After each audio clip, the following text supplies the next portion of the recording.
It began with a siren low and thrumming vibrating through the floor, like the deep growl of something ancient and annoyed.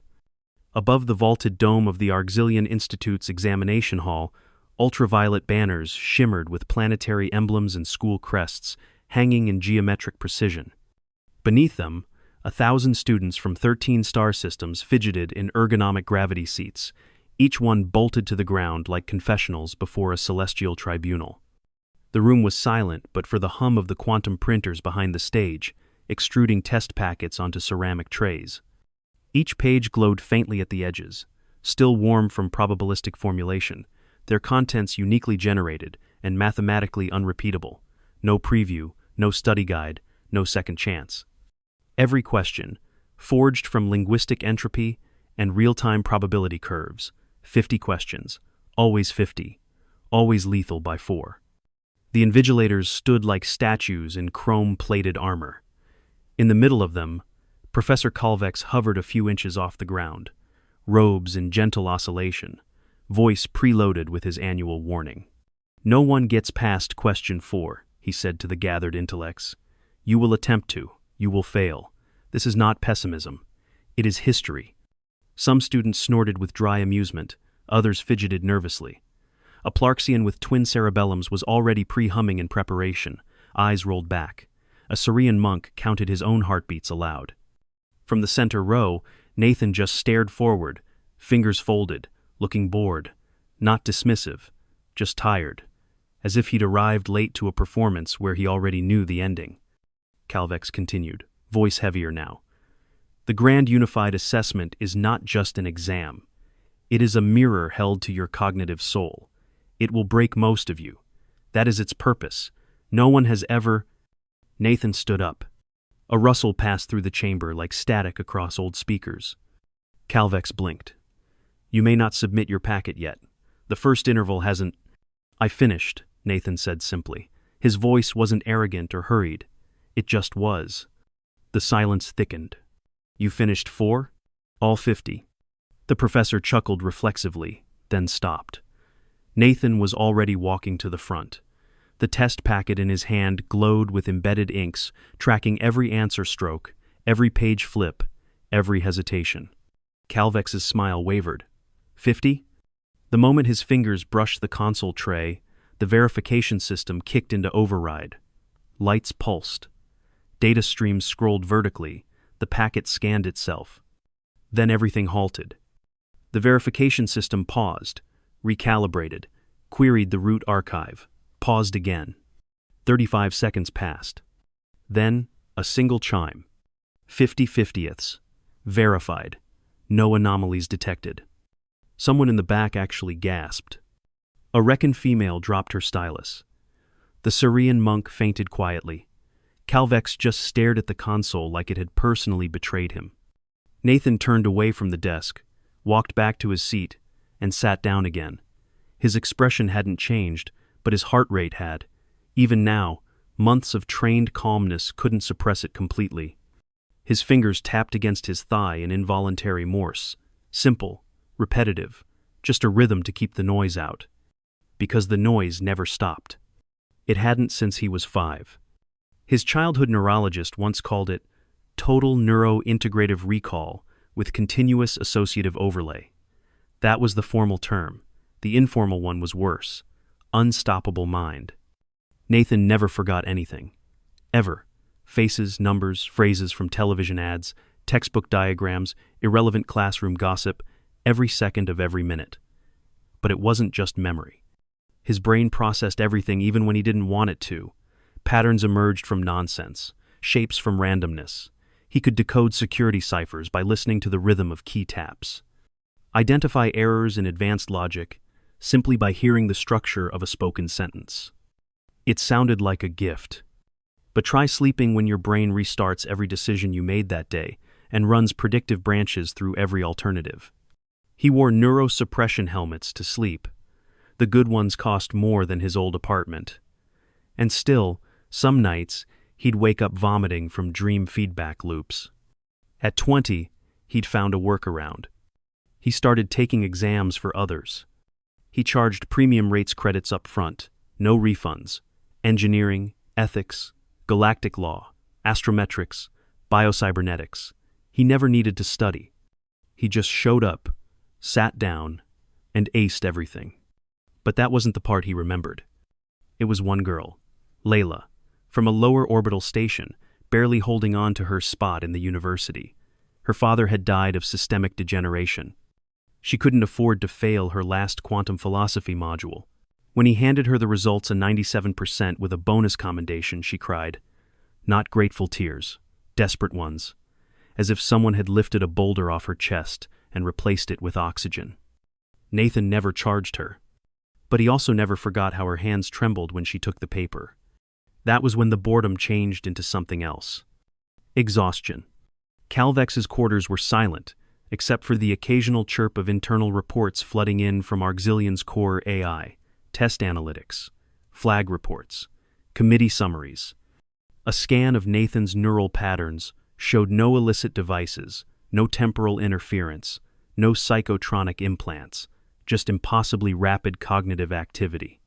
The screen read, "Subject possesses internally generated solution pathways at predictive speeds exceeding contemporary AI by a factor of 1.9. Calvex exhaled and leaned back in his chair. "No one gets past question 4, he said again quietly. The phrase had been tradition, a warning to the arrogant, a comfort to the anxious, a reminder of how vast and cold logic could be. Now, it was meaningless. And it wasn't just the score, it was the way Nathan had submitted the packet mid-sentence, like he didn't even hear the warning, like question 4 was just terrain. Elsewhere, in the Institute's orbital satellite, a Varkun ambassador replayed Nathan's exam footage while slurping a nutrient slurry. The Varkun had 5 hearts and a spiritual superiority complex. He watched Nathan read, flip, calculate, and write, never once pausing, not even a head tilt. He narrowed his eyes. Too fast, he muttered. The next morning, the Varkun student body requested an audience with the board. They were not pleased. Back on the ground, Nathan fed breadcrumbs to a pale green bird with 8 legs. He liked its eyes strangely empty, but not hostile, just alive in its own way. Are you here to gloat? Nathan turned. The Varkun prodigy towered over him. Charville, first acolyte of the Ethic Mind Collective, a known academic warrior, 3rd ranked in the Institute's records. Nathan looked back at the bird. Number. Charville's facial ridges fluttered. We trained for years. Some of us dedicated entire cycles to pre-theory meditation. Do you even understand what you did? I took the test. You humiliated the test. I just answered it. Lies. There's no way you reached the moral cascade in question 17 that fast. Nathan sighed. Weighted game theory with embedded value coefficients. It's solvable if you reverse the bias model. Charville opened his mouth, then closed it. You're an anomaly, he said finally. Nathan nodded. Tell me something I don't know. Later that evening, as the sun slipped behind the layered shields of Auxilian's western wing, the proctorium convened.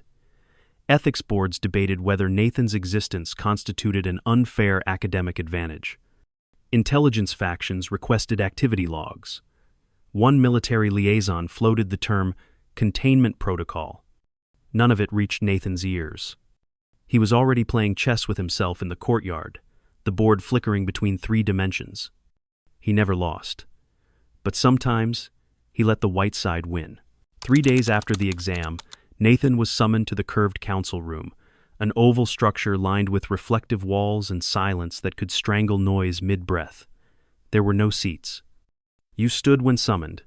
If you were lucky, they let you leave standing. He waited 5 minutes before anyone spoke. Professor Calvex finally broke the silence. You are not in trouble. Nathan offered nothing in reply. But you are under review, added a second voice, this one from behind a pulsing console screen. Dean Tasher, representing the ethics division. A tall reptilian biped with silver-blue dermis and permanent tension behind the eyes. Nathan raised an eyebrow. For what? Scoring too well? For raising questions, she replied. Foundational ones. No one has ever finished that exam. You did, and now some departments want to adjust the field. Professor Calvex stepped forward, holding up a translucent tablet. Your results were rerun through 10 separate evaluative models. Quantum forensics ruled out tampering. We even scanned your test packet for microbehavioral inconsistencies. There were none. Then why am I here? Nathan asked, already tired of this. Calvex paused. Because no one gets past question 4. Nathan exhaled slowly through his nose. Is that really the measure of validity here? Cultural superstition? No, Calvex said, but it's the measure of the system's limits, and we built this place on those limits. Dean Tashir stepped closer, her gaze sharp. We want to understand you. That's all. You're human. And yet I beat your test, Nathan finished. I'm not a threat. I'm just efficient. Is it true you don't forget anything? Calvex asked. Nathan hesitated. Not by choice. He could feel the eyes on him, the curiosity mixed with suspicion. Dean Tashir narrowed her gaze. And trauma? Do you forget that too? A beat passed. Nathan looked away, and for once said nothing. That silence said enough. The dean nodded, eyes briefly softening. You may go, but you're not off our radar. Nathan turned without answering and walked out. Outside, the atmosphere shifted.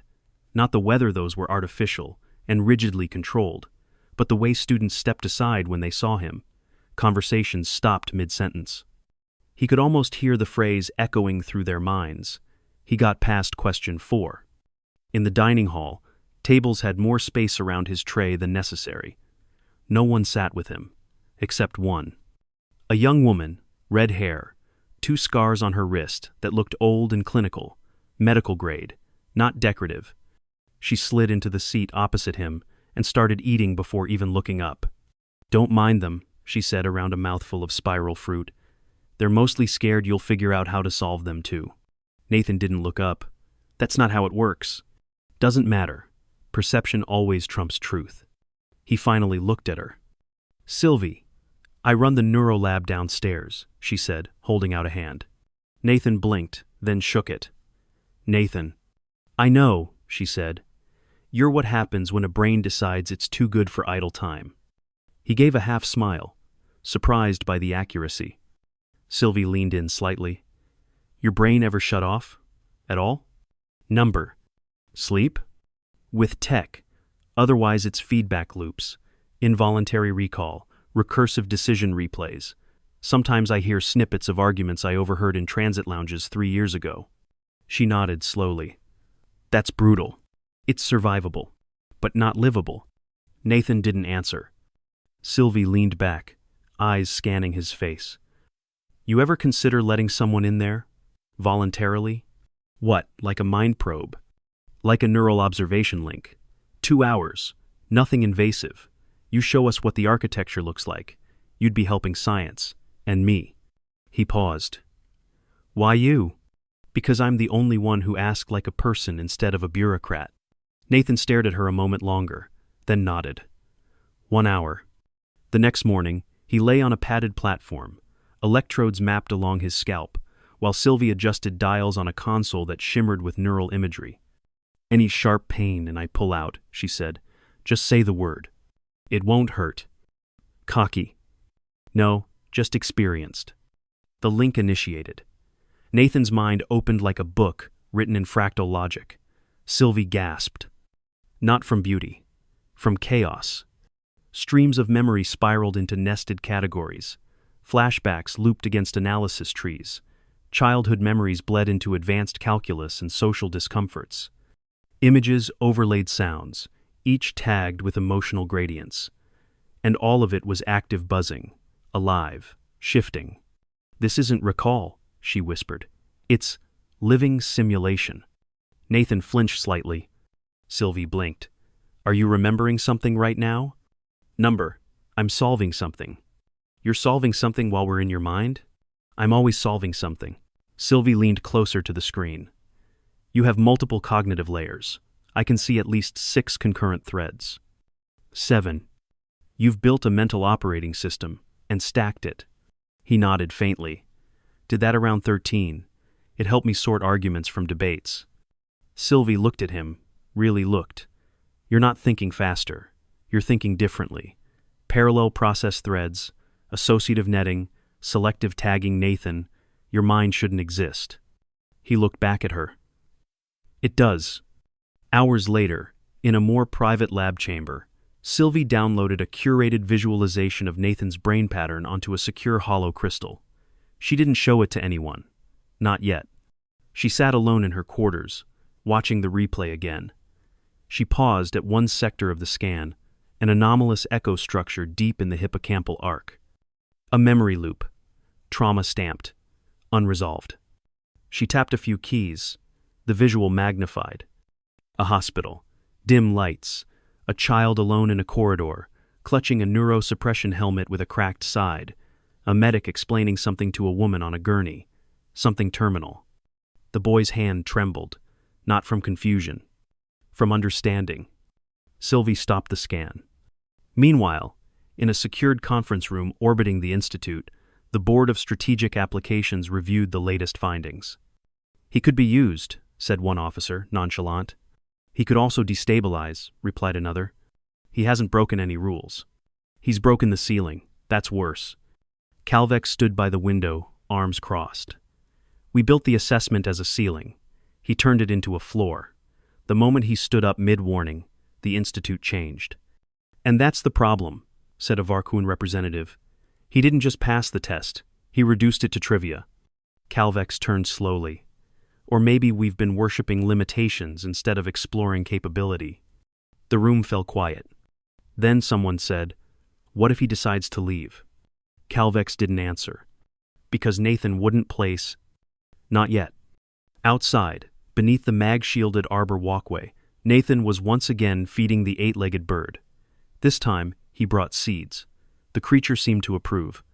Charville appeared again, quieter this time. Word is, you submitted your mind for review. Nathan nodded. Why? Because Sylvie asked me like a person. Charville stood beside him in silence. They fear you. I know. They want to use you. I know. Charville hesitated. Would you help us? If we asked? Nathan turned, for the first time, to look the Varkun directly in his upper set of eyes. That depends, he said. On what? On whether you're asking as a student or as someone with something to prove. Charville was silent. Nathan tossed another handful of seeds, then said quietly, I don't care about being the best. I just don't know how to be anything else. The first time someone tried to bribe Nathan, it was subtle. A slip of encoded parchment delivered to his terminal with a note that read simply, Consider early graduation. A place awaits you where your gifts will matter more. He deleted it without reading the attachment. The second time, it was less subtle. A woman in an all-black diplomatic uniform approached him during a simulated ecology lab, where students manipulated miniature biospheres to study planetary self-regulation. Her badge didn't match any known department. Mr. Carver, she said, not waiting for eye contact. Your time here is wasted. There are think tanks orbiting Zenthra that would kill for your insight on real-time model collapse. We're prepared to offer you equity, control, autonomy. Nathan, gently placing a hybrid insect onto a miniature cliff structure inside his microbiosphere, didn't look up. I'm not for sale, he said. Then consider it a research relocation. I already have research. I'm studying why people need to control what they don't understand. The woman narrowed her eyes and walked off without another word. That night, the request escalated. His access to Level 3 study chambers was quietly revoked. A communication-flagged security reassessment locked him out of the Central Library's restricted vault. A message was waiting on his terminal. Cognitive, protocol closure, request initiated, response required. He ignored it. Instead, he walked. Across the western garden quad, over the floating bridges that shimmered under translucent light pools, to the sublevel that very few students visited. There, beneath a section labeled Only Historical Systems, a metal door waited with a retinal scan and no guard. Sylvie met him there. I figured they'd tighten the net, she said. It's what institutions do when they don't know what to categorize. Nathan nodded. They can't arrest me for passing a test, but they'll try to contain me through systems they control. Sylvie keyed in a passphrase, and the door hissed open. Inside was a lab not sanctioned by any department hers. The walls were covered in neuropattern overlays, cortical drift models, and psycholinguistic map fragments. "You've been studying me," he said. "Not just you. Anyone like you. There've been others. Not with your processing speed or architecture, but fragments. Bursts. The Institute buried them." She gestured to a hollow image of a child from decades ago, bright-eyed, wide smile. Then below it, a scan of his brain post-collapse neural feedback loop gone critical, the cognitive threads consuming one another like a snake eating itself. "They pushed him too hard," she said. "Forced mental simulations past endurance. His memory retention locked him in recursive trauma. He didn't make it." Nathan stared. "I won't let that happen to you," Sylvie said. "That's not your call. Maybe not. But it's what I've got." Nathan turned and paced, the air cold against his skin, despite the lab's ambient regulation. His chest felt tight. Not panic, just pressure. "I didn't come here to break things," he said. "I just wanted to stop pretending tests were hard." Sylvie nodded. "You did that." I undid it. I made them realize their ceiling was imaginary. Now they're trying to rebuild the room smaller." There was a pause. Then Sylvie said, "I have something for you." She activated a terminal.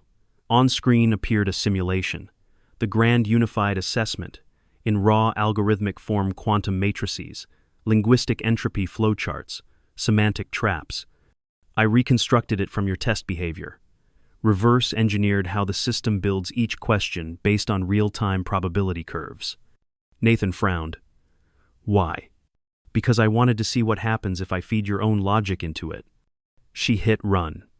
The simulation flickered, hesitated, then collapsed. "Question 4 ceased to be viable," she said. "Your cognitive response model voids its core premise. It can't generate a contradiction stable enough to present. It fails by design." Nathan stared. "It wasn't just that you passed it," Sylvie said. "You rendered part of it obsolete." They stood in silence for a while. Then Nathan said, "They won't forgive that." The containment order came at 8:12 the next cycle. He was escorted mid-meal by 2 security officers, wearing the Institute's internal command insignia barely above police, but with full protocol override on cognitive containment. Calvex met him outside the Provisional Review Annex. He didn't speak until the doors sealed. "I argued against this," the professor said, "but I was overruled." Nathan sat down. "On what grounds?" "Cognitive destabilization potential." Translation: "I think too well." Calvex didn't meet his eyes. "They're afraid of the precedent." Nathan folded his hands. "Then tell them to raise their standards." "It doesn't work that way," Calvex said, rubbing his forehead. "They want you reassigned. No disciplinary action. Just removed from the student body." "To where?" "A specialized think tank, orbiting facility. You'll be given unrestricted research access. A cage with a library. They call it a promotion."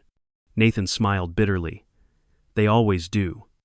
Charvel confronted him that evening in the outdoor corridor near the gravity fountains. "You're leaving." Nathan didn't answer.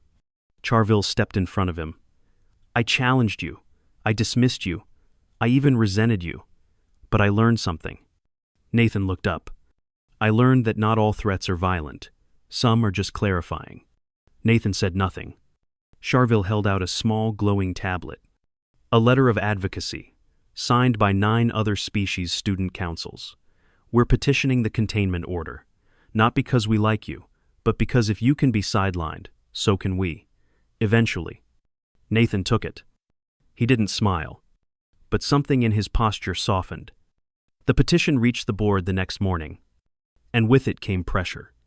Galactic academic observers began poking into the Institute's policies. Interplanetary journals requested interviews. A philosopher from the Charon cluster wrote an op-ed titled, "When the Answer Becomes a Threat." And still, Nathan remained silent, until he showed up in the dean's corridor unannounced.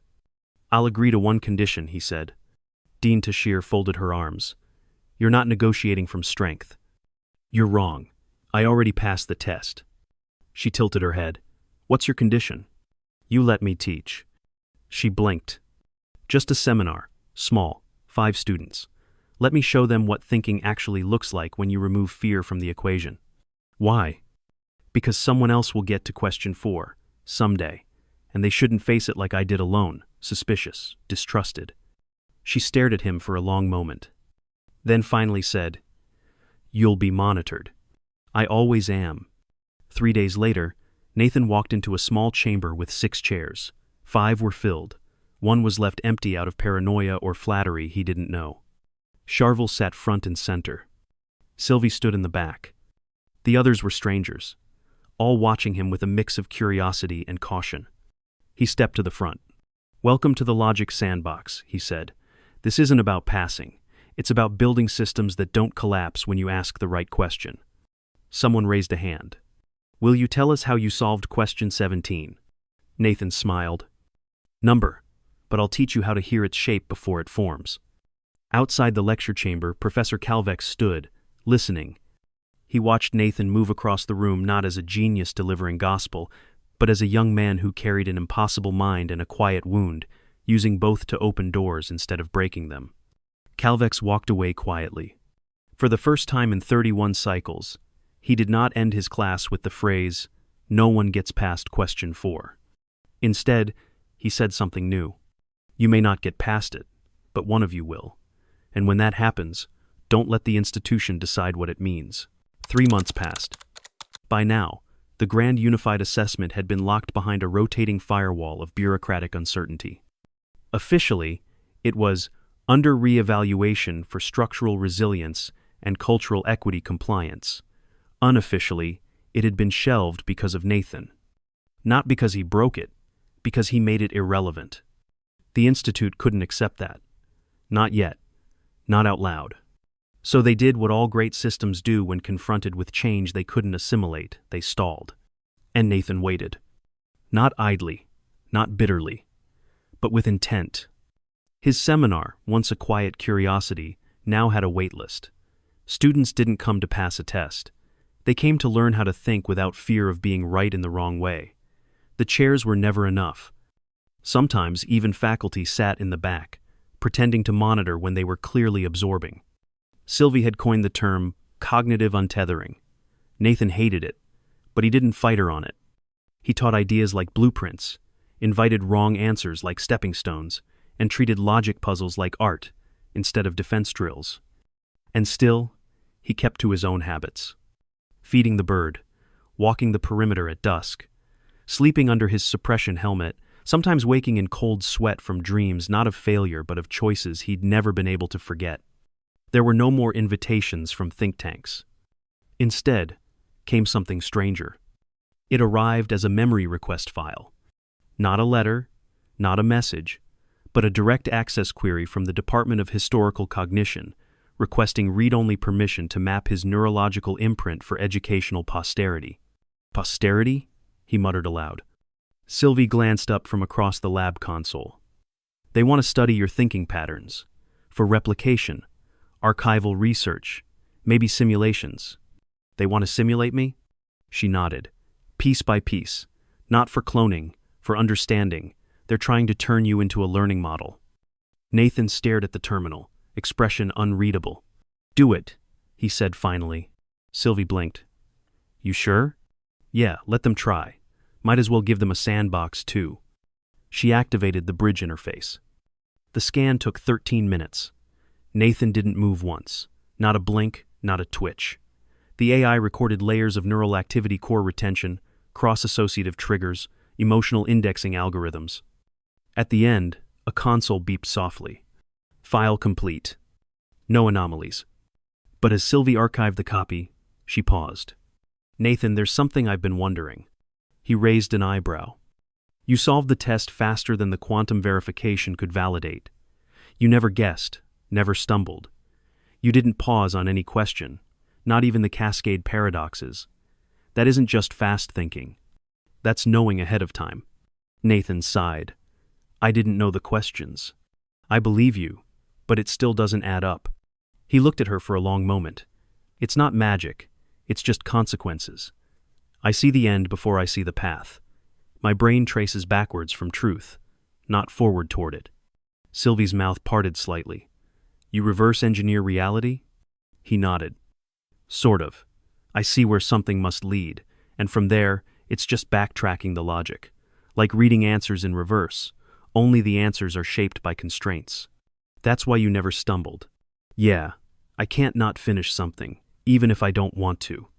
Later that evening, Nathan found Charville meditating near the kinetic waterfall outside the South Observatory. The Varcoon opened one eye. The bird missed you. I fed it earlier. Still missed you. Nathan sat down, folding his arms over his knees. You still think I broke something sacred? Charville tilted his head. I think you forced the Institute to see itself. That's always uncomfortable. Nathan looked up at the stars through the open dome. I'm leaving. Charville straightened. Expelled? Number invited. Voluntarily. Where? Back to Earth.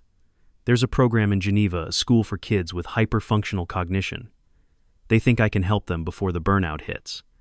Charville was quiet for a long moment. You're leaving a legacy. No, Nathan said softly. I'm trying to undo one. The next morning, Calvex met him at the transport hub. The professor didn't bring files or data pads, just himself. I reviewed your last seminar, he said. Oh? You taught 12 students how to fail forward. That wasn't in the curriculum. I thought the curriculum was under review. Calvex smiled faintly. I used to think certainty was the mark of a scholar, he said. Now I think it might be adaptability. Nathan nodded once. Calvex held out a small object, a pen. The same pen used to sign the official test score reports. I kept it, Calvex said, as a reminder that the impossible is usually just tradition in disguise. Nathan took it, unsure what to say. I won't say good luck, Calvex added. Why not? Because luck's too slow for you. The shuttle lifted off at midday. Nathan sat alone, watching the receding skyline of the Auxilian Institute through the small viewport.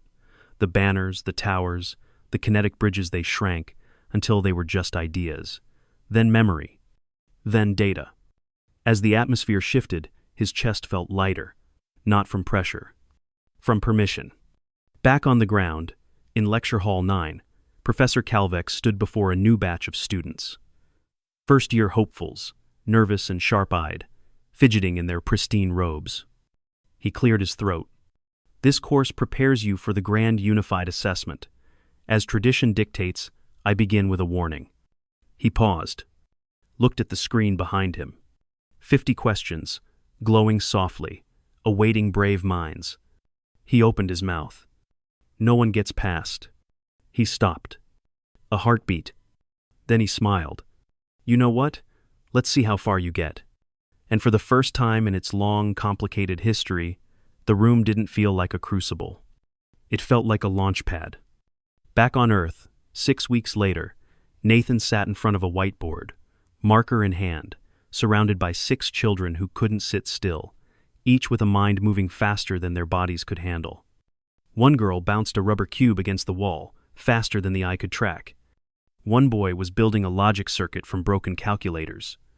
Another just stared at Nathan, mimicking his posture precisely. Nathan pointed to the board. A single question. Not multiple choice. Just. What do you think is wrong with this problem? The kids blinked. Then argued. Then scribbled. Then smiled. Nathan sat back, closed his eyes briefly, and let the noise wash over him. It was the first time in years he didn't need the helmet to sleep that night. In a distant server vault, orbiting the Auxilian moon, a flagged file auto-executed as part of a scheduled archival review. It contained Nathan's completed exam. All 50 questions. And all 50 answers. It had been locked under board-only clearance. No student was allowed to see it. But someone had appended a note to the bottom. A single line. If you ever make it to question 4, pause. New line. Don't stop there.